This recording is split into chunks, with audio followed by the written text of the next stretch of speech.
While mammals are the only group on the planet that produces milk from mammary glands to feed their offspring, they are not the only group of animals that makes milk to feed its young. Let's talk about it. Many species of doves, including the pigeon, as well as flamingos and male emperor penguins, produce what's called crop milk from a specialized organ in the digestive system that they then regurgitate and feed to their offspring. So not all birds have crops, and so obviously not all birds make crop milk, but for those birds that do have crops, the crop is simply an extension or a pouch off of the digestive system that's typically used for storing food that hasn't yet been digested. So, for example, in grain eaters, seed eaters, they will store a ton of seeds in the crop, fly off and digest them in their roost where they're safe, as opposed to worrying about digestion there on the ground where they're collecting their seed.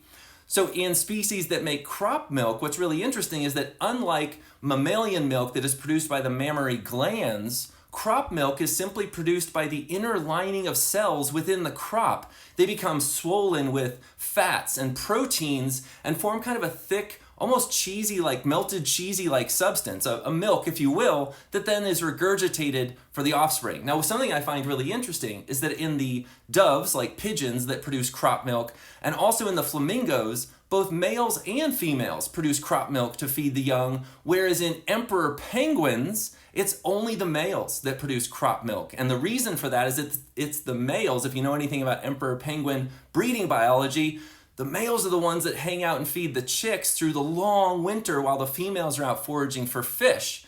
And so there's literally no food for males to feed their offspring other than what they produce themselves. And so they've evolved this ability to produce crop milk to keep their offspring nourished through the long winter until the females arrive with bellies full of fish to regurgitate.